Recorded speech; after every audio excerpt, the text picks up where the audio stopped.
Gracias a ustedes, hemos abierto desde hace algún tiempo estos espacios tan importantes, porque no todo el crecimiento espiritual o personal está basado quizás en las creencias religiosas o en los movimientos energéticos, también en el apoyo y la conciencia. Hoy es el Día Internacional de las Personas Cuidadoras, aquellos que por casualidad, por vida o incluso por responsabilidad les ha tocado cuidar al 100% a otros. Y esta mañana nos acompaña Victoria Tirro, psicogerontóloga. Me gusta muchísimo cuando estás aquí en el magazine porque yo creo que cada una de estas herramientas nos sirven para poder entender del otro lado lo que sucede. Y en este caso no del enfermo, no quizás de la persona mayor o de la persona con discapacidad, sino de quien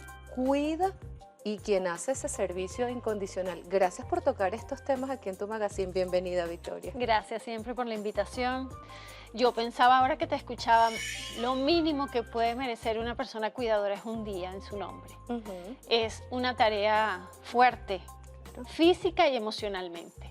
Entonces hay una cantidad de ideas que habría que desmontar y que afianzar con respecto al hecho del cuidado. Porque me pasa que muchas veces las personas no escogen ser cuidadoras, sino que les llega la realidad. O los familiares huyen por temor, porque no tienen tiempo, y queda una sola persona. Y esa sola persona resulta que lleva la responsabilidad de la persona que está en una situación de cuidado o de enfermedad. Entonces, qué importante es que podamos transmitir a las personas unos conceptos básicos esenciales, ¿no? Y yo empezaría por interpretar de mejor manera lo que es el amor. Yo creo que podríamos empezar desde allí, Sí. porque a veces se piensa que cuidar es dejar la piel, cuidar es anularse uno por la sobrevivencia del otro. Y resulta que amar también significa cuidar de uno mismo. Claro. Ese autocuidado del cuidador que se viene trabajando a nivel internacional es rescatar a la persona de ese hueco al que puede verse sometido en miras de que el otro mejore o sobreviva.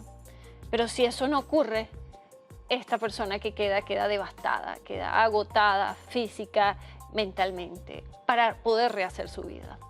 Una persona cuidadora, hablando en este caso del Día Internacional, no siempre tiene que ser una persona certificada No. como cuidador, pero se convierte en cocinero, en enfermero, en médico, en psiquiatra, en psicólogo, en acompañamiento, se convierte en el todo para los otros. Y a eso se le agrega si tiene que trabajar, si tiene otras responsabilidades como hijo, pareja, su rutina. ¿Qué se le puede decir a una persona que, bueno, le tocó en la vida, ¿no? Sí. A cuidar a mamá, a alguien con discapacidad, a cuidar de X quien esté allí y que dice, wow, no sé ni qué hacer porque ahora estoy agotado, devastado. Hay momentos en que entrego todo el amor, pero hay momentos que siento dolor, rabia y hasta frustración, porque son emociones reales que los van a llevar todos los días en una montaña rusa de responsabilidades. Claro, ya esa idea, siempre va a haber un líder en el cuidado, pero ya no se concentra en una sola persona, hasta por temas de logística. Esa persona tiene que salir a trabajar, tiene que ir a hacer pagos. Entonces, lo importante es distribuir las responsabilidades a través de las alianzas que se obtengan en el entorno más próximo. Por ejemplo, ese hijo único que cuida de su madre o de su padre, que hace alianzas con el vecino, con su mejor amiga, con una prima. Entonces, en esa red de apoyo, la persona puede cuidar, pero también salir un poco del escenario para poder entonces atender sus propios asuntos. Eso sería un cuidado bien llevado. Pero hay algo que tenemos que ver con muchísima objetividad, que para muchas personas esto está siendo una fuente de trabajo, ¿no? Yo me ofrezco como cuidadora, como cuidador, y a veces no tienen el conocimiento. Entonces, yo he cuidado niños, yo creo que puedo cuidar personas mayores, totalmente distinto. Además, no hay un conocimiento detrás. Hay todo lo que es habilidades propias de la enfermería, que tiene que dominar la persona. Entonces, el hecho de cuidar, por tener buen corazón, no funciona de esa manera. Entonces, claro, hay un tema para las familias que contratan Claro. a ese cuidador formal que ofrece unos servicios que realmente no tiene. Ujú. Entonces, incrementan los costos, hay situaciones de violencia en algunos casos, de maltrato, de irregularidades. Entonces, hay que tener mucho cuidado de las personas que se contratan que tengan el conocimiento especializado. Y hay que tener mucho cuidado de que también la persona, que aunque no sea contratado como familiar, también aprenda algunas técnicas hasta por protegerse ellos mismos de una infección, de una quemadura, de cuando tienen que cargar a alguien, de cómo manipular o aplicar ciertas técnicas, porque el cuerpo físico del cuidador también sufre.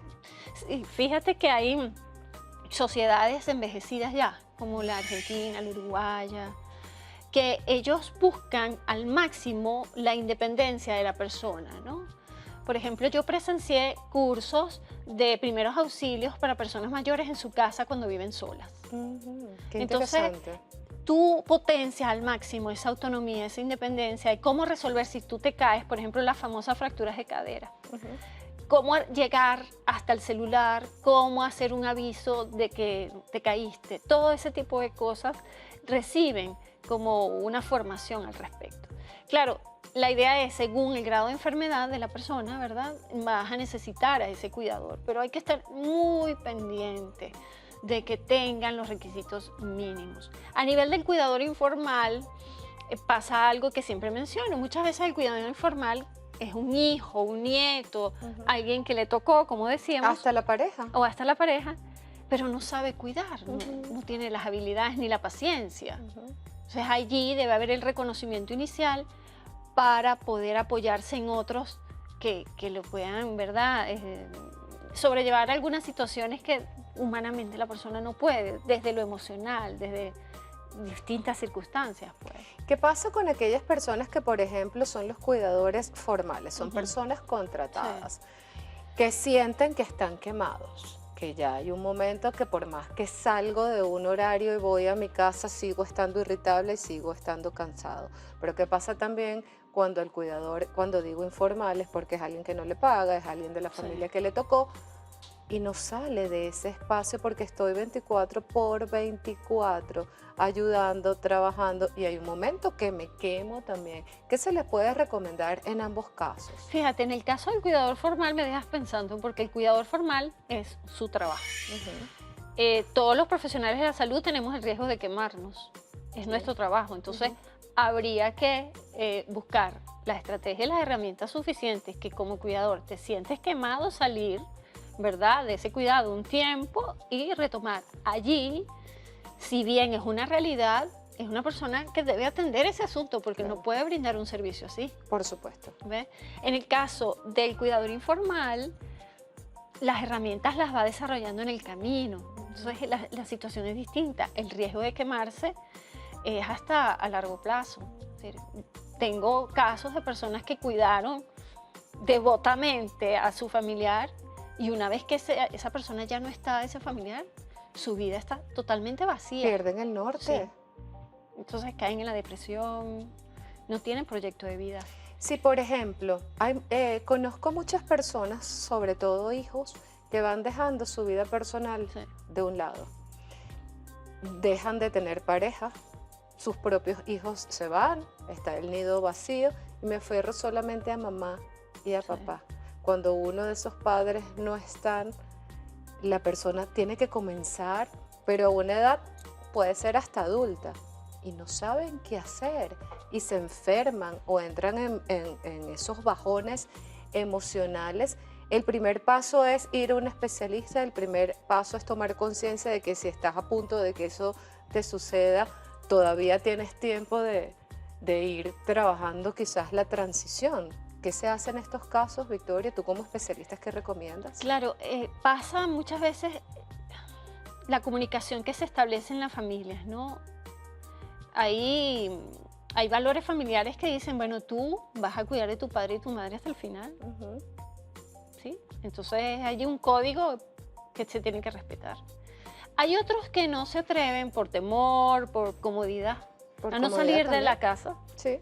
Entonces lo ven práctico al principio, tengo mi casa, me hacen la comida, pero en la medida que van envejeciendo, el padre o la madre, o hay una situación de enfermedad, se dan cuenta entonces en dónde están metidos, ¿no? Y si no hay la devoción frente a ese hecho de cuidar, es muy difícil. La persona de verdad se va agotando. Son muchos los casos donde vemos hijos, hijas, ¿verdad? O algún familiar que prácticamente tú ves que su vida cambió por completo por el hecho de atender al otro. Claro, si lo vemos desde un punto de vista romántico, decimos, oye, qué bueno, qué bello, pero no es así siempre. pero cuando tú trabajas con la psiquis y con las emociones de esas personas, tú dices, wow, ¿qué pasó con mi vida? ¿Qué pasó con mi proyecto? En algunos casos hasta le echan la culpa al padre o a la madre o a la persona que está enferma. Y allí no necesariamente ellos tienen la responsabilidad. También es tu voluntad y tu decisión de girar un poco tu vida hacia lo que quieres. Y saber hasta dónde puedes llegar, porque obviamente buscamos siempre atender al otro, al que está enfermo, al que tiene cierta edad, al que está en una discapacidad o hasta a los niños. Pero tú eres humano, tú también necesitas tu tiempo, necesitas capacidades, necesitas herramientas, necesitas comer, bañarte, dormir y descansar, porque sin ti la otra persona no va a estar bien. ¿Qué pasa cuando el paciente o la persona cuidada le agarra rabia al cuidador? Y es que me obliga, y es que no quiero, es que se metió en mi casa. Y bueno, eso se forma una tormenta allí. ¿Cómo manejar eso? Sí, eso está presente. Y a veces es un tema de poder, de lucha de poder. Entonces allí hay que ver, sobre todo las personas que cuidas que son adultas, ¿no? Yo creo que con los niños la cosa puede variar. Pero sí vemos muchas quejas a veces de ese hijo que a veces le toca cuidar y poner los límites y es el hijo malo de la película. Y hay otros que están distantes, que hacen llamadas ocasionales, pero la situación es mucho más llevadera. Entonces es parte del compromiso que se asume de llevar el trabajo sucio en el sentido de ser el cuidador principal. Es como cuando la mamá regaña constantemente, cuida al niño y el niño dice, mi mamá es una fastidiosa. Sucede lo mismo. Sí, y siempre entonces está el hijo bueno y el hijo malo, y normalmente el hijo malo es el que pone eso que te digo yo, límites, normas, está encima, quiere que las cosas vayan bien, ¿sí? Entonces eso pasa. Ahora, también en el tema de las cuidadoras formales hay luchas de poder. Claro. Porque son personas contratadas. Si en el caso de la persona que cuida está sola, donde los hijos están fuera del país y solamente dependen de las atenciones que da ese cuidador formal, hay de todo, Meredith. Sí, por supuesto. Hay violencia, hay robos, no estoy diciendo que todos, sino se escuchan casos y es bien delicado saber quién es la persona que pueda ser realmente leal y una verdadera cuidadora. ¿Hay algunas maneras de tener un ojo clínico o dejarse guiar por esas técnicas o esos tips que nos puedes dar como consejo a aquellas personas que necesitan contratar formalmente a un cuidador? Fíjate, una de las primeras quejas que me llegan en la consulta con respecto a algunos cuidadores, No todos, claro. es el uso de las cosas personales y de los espacios de la casa. Es decir, acostarse en su cama, usar sus ropas, sus cremas. Yo tenía una paciente que se molestaba porque sus cremas de diario veía que la persona que la cuidaba la usaba sin su permiso. Y va a sonar, no, es que como debe ser una persona que suena hasta egoísta, pero no tiene nada que ver, tiene que ver con límites. Tiene que ver con límites y con respeto. Y con el respeto. Claro. Entonces hay que, ¿sabes? La edad es importante de la persona cuidada y del cuidador. Cómo se llevan en esas relaciones intergeneracionales es importante. Hay códigos de una casa, Meredith, tú lo sabes, que hablan de cómo la familia se maneja. Entonces ese cuidador o cuidadora debe cuadrar, y respetar y cuadrar un poco con los valores de la familia también, ¿no? Las referencias son importantes, la disciplina, el uso de los recursos de la casa, la capacidad de comunicación, el respeto hacia el otro que está en una situación de invalidez en algunos casos. Y la disponibilidad Sí. también. En el caso contrario, aquí estamos viendo las dos caras de las monedas de los cuidadores. Cuando la familia pasa los límites del cuidador, Ujú. del que contrataron, ¿no? Yo tengo que llegar a las 5 de la tarde y no aparecen sino hasta el siguiente día, pasas los límites del cuidador. Mejor cómprale tú las medicinas y después te lo pago, aunque ustedes no lo Sí. crean. Eso sucede cuando es al contrario, cómo la persona cuidadora puede establecer esos límites con la familia, decir yo puedo cuidar, yo puedo entregar este servicio, pero mi servicio llega hasta aquí. Eso se puede hacer. Sobre todo con los fines de semana pasa, Meredith. Ujú. Porque te dicen, los contratan hasta el viernes, no, pero quédate el sábado y el domingo. Entonces, esta persona que hace su trabajo y tiene que comprometer su vida personal, lo puede hacer una vez, pero en oportunidades termina haciéndolo y no le es reconocido. Entonces, eso también pasa. La familia tiene que saber qué esperar de ese cuidador. Yo creo que si hay una buena comunicación y se establecen bien lo que se espera de esa atención, no debe haber ningún problema, ni siquiera para la persona que está siendo cuidada, porque allí es donde pueden venir los problemas, ¿no? Entonces, es muy duro para el cuidador estar en el medio entre lo que dice la persona que está enferma Claro. y lo que reporta la familia. Lo que recuerdo. Entonces, ¿a quién creer, no? La confianza es muy importante. La confianza, el respeto y el punto medio es tan importante porque quizás tú como cuidador formal o bueno, familiar, dices que yo creo que lo mejor para este paciente es esto porque yo lo veo que sufre, que no se puede mover, que no se alimenta y la familia a lo mejor no le presta atención. Incluso he escuchado de personas que terminan viviendo, casi que ni les pagan porque no quieren abandonar a la Sí. persona que lo necesita y dejan su vida hasta más que un familiar, porque yo me convertí en la vecina que cuidó a mi vecina y ya se desapareció todo el mundo. Legalmente o moralmente se puede hacer algo cuando esa persona ya no está. ¿Y qué le queda a ese cuidador? Sí. Oye, un desgaste increíble, ¿no? No, y esos casos que tú refieres, de verdad que eso es un apostolado, eso es algo, mucha gente buena, podemos decirlo de esa Sí. manera, que apoya. Yo tengo el sesgo porque trabajo con personas mayores, pero lo he visto, la solidaridad de los vecinos, casos de personas que conozco con un ataque de pánico, una angustia. ¿A quién van a tocar? La puerta del vecino, de la vecina, y los atienden, de verdad les dan el confort necesario. Entonces sí seguimos creyendo en la naturaleza buena de las personas. Más allá de lo que se espere de un cuidado, ¿no? Pero sí es un tema bastante complicado porque se idealiza, ¿no? La gente lo ve de nuevo como algo, como una labor muy trascendental, muy de lo que significa apoyar al otro, el buen samaritano. Sin embargo, hicimos una investigación donde estudiamos la espiritualidad en las personas cuidadoras, en este caso, pacientes con Alzheimer.